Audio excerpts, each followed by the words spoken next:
tread very lightly with this one, but me and you both met Jobina at one time. You Yeah. knew her more than me. Mhm. But I met her and she was a great person. She was actually the person that gave me the opportunity to continue to work with Scoop when we first started shooting music videos. Mhm. But recently there's been like talks and rumors and whatnot, and I don't want to get too deep into it, but I haven't seen any major headline talk about the situation about her. I'm only seeing the underground cats talk about the conspiracies behind her departure. What do you think that these media outlets are just creating random ass headlines? Do you think that it's unfair to be able to say these things when there is no evidence, but you can still smear somebody's name with something that's untrue?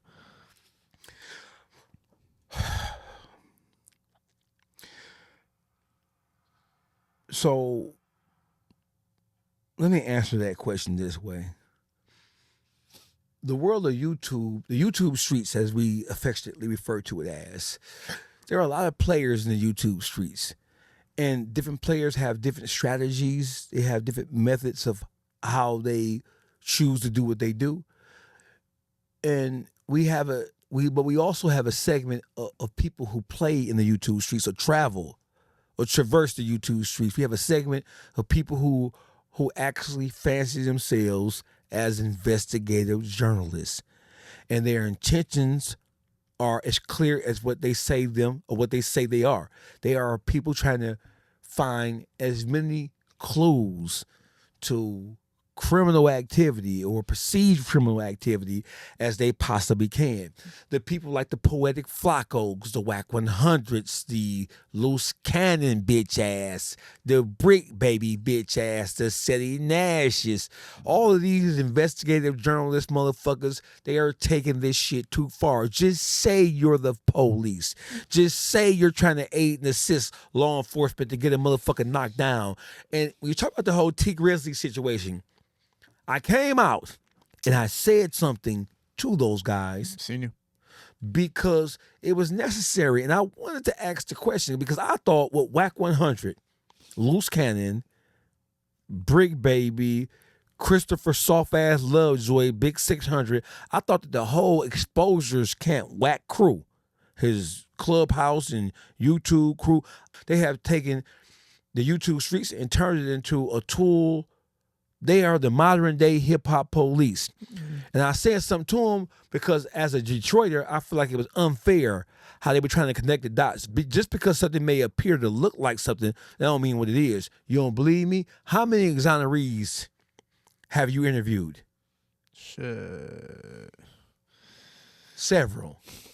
How many exonerees have you interviewed? An exoneree is somebody who's wrongly convicted of a capital offense and sent to prison for 20 years. Just because, and it may have looked like to the jurors, they may have looked like to the judge, if it was just a bench trial, that person was guilty. You don't know what the fuck going on. Yeah. The whole fact of the matter is, as far as motherfuckers trying to put clues together and trying to create and come up, I ain't never seen so many podcasters who never mentioned Detroit a day in their life talk about how many confidential sources they had from Detroit. When did you bitch ass niggas develop so many confidential sources about what the fuck going on in Detroit?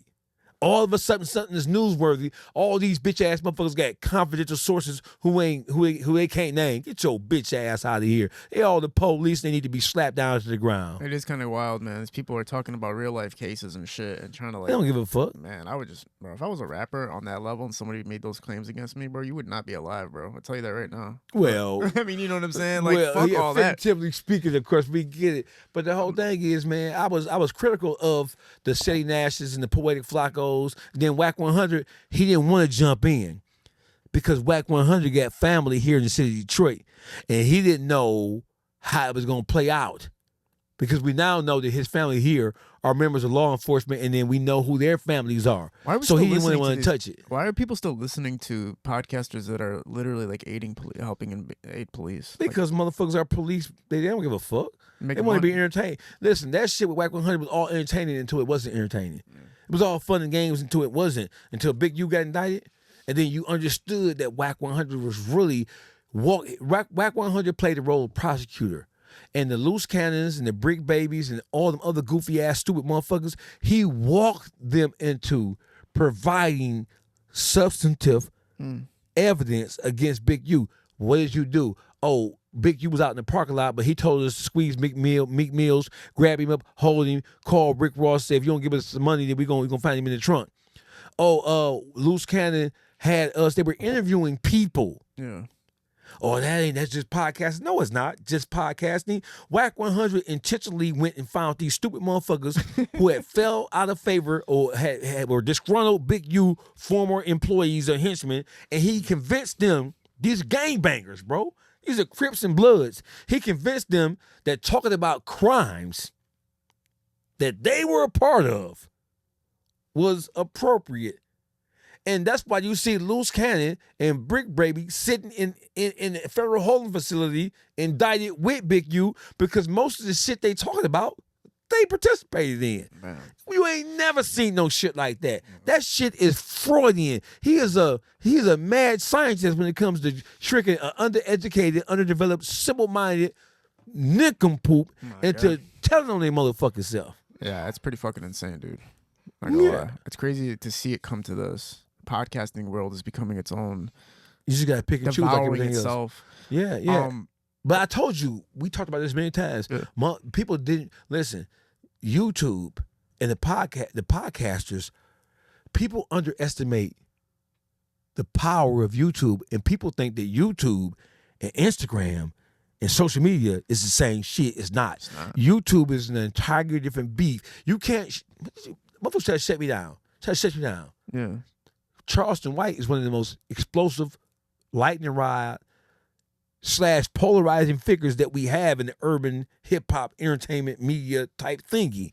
Yeah. You don't think they want to shut him down? Oh, for sure. Right. They've never been able to do it. You know why? Because people have an insatiable appetite to hear people go at each other. They want to hear the mess. They want to hear all the bad shit. They don't want to hear shit positive, bro. He went crazy about George Floyd the other day, basically saying, like, he's basically said F George Floyd, he died off fentanyl. And I was kind of just sitting there like, damn, son, can you, like, what is the point of this right now? Like, the point is he wants to.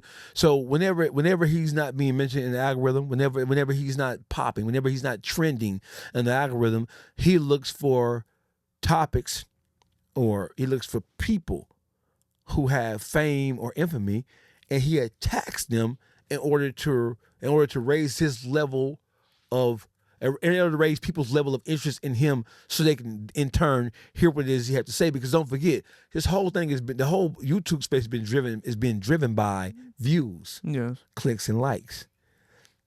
Whether it's StreamYard, whether you are on Twitch, whether you're on YouTube, is all driven by clicks and likes. So if he says some outrageous shit, then he's going to get paid for that interview to talk about the outrageous shit that he said about whoever. Yeah, because he charges for features. I mean, like, he's like he's probably one of the highest paid hip hop features like you can pay for. He getting paid. He getting paid more for an interview than rappers get paid to rap. Exactly. I think they tried to charge me $15 2 years ago. That's a verse.